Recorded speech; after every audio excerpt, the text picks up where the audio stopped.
नमस्ते दोस्तों, वेलकम है आपका the ultimate Gyan rise with wisdom पर, जहां मिलती है आपको इंटरेस्टिंग और यूजफुल इन्फॉर्मेशन सिंपल और शॉर्ट स्टाइल में। अगर आप नए हो तो सब्सक्राइब करना ना भूलना और बेल आइकॉन जरूर दबाओ ताकि कोई भी अमेजिंग अपडेट मिस ना हो जाए। तो आइए आरंभ करते हैं। बच्चों, जब हम इतिहास की किताबें खोलते हैं तो हमें तिथियां, युद्ध और राजा रानियों की कहानियां मिलती हैं। लेकिन जब हम मिथ्स की दुनिया में कदम रखते हैं तब हमें एक ऐसा संसार मिलता है जो यथार्थ से भी अधिक सत्य होता है।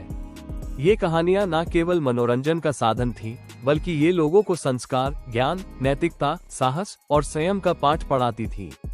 ये मिथक जीवन की गहराइयों को प्रतीकों और कल्पनाओं के माध्यम से प्रकट करते हैं। हर पात्र, हर घटना और हर संघर्ष एक गहरा संदेश लिए हुए है। ग्रीक सभ्यता में ऐसे कई मिथक हैं जो आज भी पूरे विश्व की कला, साहित्य, फिल्में और साइकोलॉजी में दिखाई देते हैं। ये कथाएं हमें सिखाती हैं कि प्रेम और बलिदान, घमंड और पतन, भाग्य और प्रयास, ये सभी मानवीय भावनाएं समय के परे जाकर आज भी उतनी ही प्रासंगिक हैं। तो चलिए हम एक एक करके उन 8 महान ग्रीक मिथकों को जानें जो हमें आदर्श जीवन, चेतावनी और प्रेरणा की मिसाल पेश करते हैं। The Trojan war. ट्रोजन युद्ध केवल एक युद्ध नहीं था, यह अहंकार, प्रेम और प्रतिशोध की एक महागाथा थी। जब ट्रॉय के राजकुमार पेरिस ने ग्रीस की रानी हेलेन का अपहरण किया तो ग्रीक राज्यों ने एक विशाल सेना बनाकर ट्रॉय पर आक्रमण किया। युद्ध में अकिलीज जैसे महान योद्धा की वीरता देखी गई और एक्टो जैसे योद्धा की गरिमा भी। युद्ध 10 वर्षों तक चला, लेकिन अंत में ओडिसियस की चतुराई से बना ट्रोजन हॉर्स ट्रॉय नगर के पतन का कारण बना। इस युद्ध में सिर्फ तलवारें नहीं भिड़ी, यहाँ देवताओं ने भी हस्तक्षेप किया। हर देवता किसी न किसी पक्ष में था और इंसान मात्र एक मोहरा बनकर रह गया था। यह मिथक हमें सिखाता है कि जब मानव अहंकार और दिव्य हस्तक्षेप मिलते हैं तो परिणाम केवल विनाश होता है। ट्रोजन युद्ध के बाद न सिर्फ एक नगर जला, बल्कि एक पूरा युग समाप्त हो गया था। The journey of Odysseus. Odysseus की कहानी एक ऐसी यात्रा है जो समुद्र के रास्तों से होते हुए अंतत आत्मा की गहराइयों तक पहुंचती है। जब वो ट्रॉय युद्ध से लौट रहा था तो उसे कई कठिनाइयों का सामना करना पड़ा। राक्षसी साइक्लोप्स, मोहक साइरन्स, जादुई सर्स और जल प्रलय जैसी सिलर और करिब्डस। ये सभी परीक्षाएं केवल उसकी बुद्धि, धैर्य और नेतृत्व की कसौटी थी। लेकिन इन सबके बीच ओडिसियस का सबसे बड़ा गुण था घर लौटने की इच्छा। वो अपने परिवार और अपने राज्य इथका को पुनः पाना चाहता था। उसकी यह यात्रा हमें सिखाती है कि जीवन में चाहे कितनी भी कठिनाइयां आए, अगर लक्ष्य स्पष्ट है और मन अडिग, तो सफलता अवश्य मिलती है। यह एक हीरोज जर्नी है जो हमें बताती है कि विजयी वही होता है जो सही दिशा में लगातार चलता रहता है, चाहे राह कितनी भी लंबी क्यों ना हो। Oedipus, fate and prophecy. Oedipus की कथा एक ऐसी ह्यूमन ट्रेजेडी है जिसमें भाग्य के आगे कोई कुछ नहीं कर सकता। जब भविष्यवाणी हुई कि वह अपने पिता की हत्या करेगा और अपनी मां से विवाह करेगा, तो उसके माता पिता ने उसे मारने का प्रयास किया। लेकिन भाग्य ने उसे बचा लिया और वो वही काम कर बैठा जिसकी उसे चेतावनी दी गई थी। ईडिपस, जिसने अपने राज्य के लिए संकट हल किया, वही अपने ही पापों का केंद्र बन गया। जब उसे सच्चाई का पता चला तो उसने अपने ही हाथों से अपनी आंखें फोड़ डाली, ये दिखाने के लिए कि वो अब देखना नहीं चाहता। ये कथा हमें ये सिखाती है कि सत्य से भागा नहीं जा सकता और कभी कभी ज्ञान और चेतना बहुत भारी कीमत के साथ आते हैं। ये कहानी न केवल भाग्य का डर दिखाती है, बल्कि यह भी बताती है कि अपने कर्मों की जिम्मेदारी लेना ही सच्चा नायकत्व है। Prometheus, fire and punishment. Prometheus वो टाइटन था जिसने मानवता को अग्नि देकर सभ्यता को जन्म दिया। पर यह अग्नि केवल जलाने या भोजन पकाने की वस्तु नहीं थी, ये प्रकाश, विज्ञान और स्वतंत्र विचार का प्रतीक थी।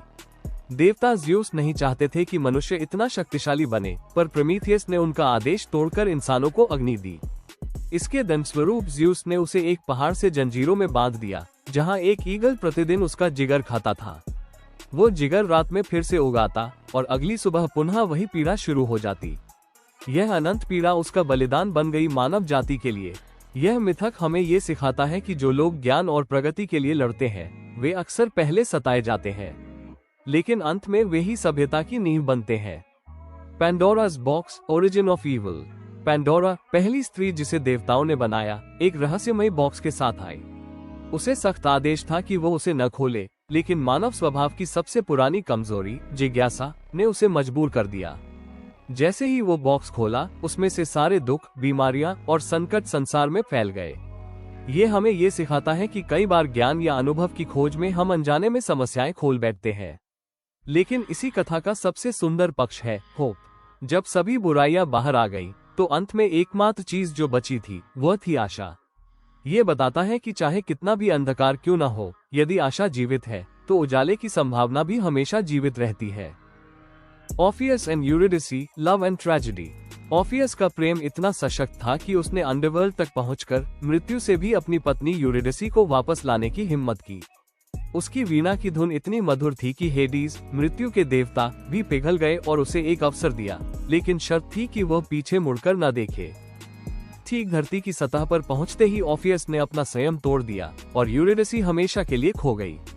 ये कथा प्रेम की शक्ति तो दिखाती ही है, लेकिन साथ ही यह भी सिखाती है कि विश्वास और धैर्य का टूटना सबसे बड़ा नुकसान बन सकता है। यह एक इमोशनल ट्रेजेडी है जिसमें प्रेम, संगीत और पीड़ा एक साथ मिलकर एक ऐसा दृश्य बनाते हैं जो हर युग के मन को छू जाता है। Pygmalion and Galatea, love creating life.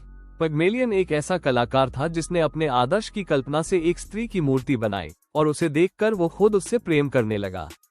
उसका प्रेम इतना शुद्ध, इतना गहरा था कि एफ्रोडाइटी, प्रेम की देवी, ने उस मूर्ति को जीवंत कर दिया।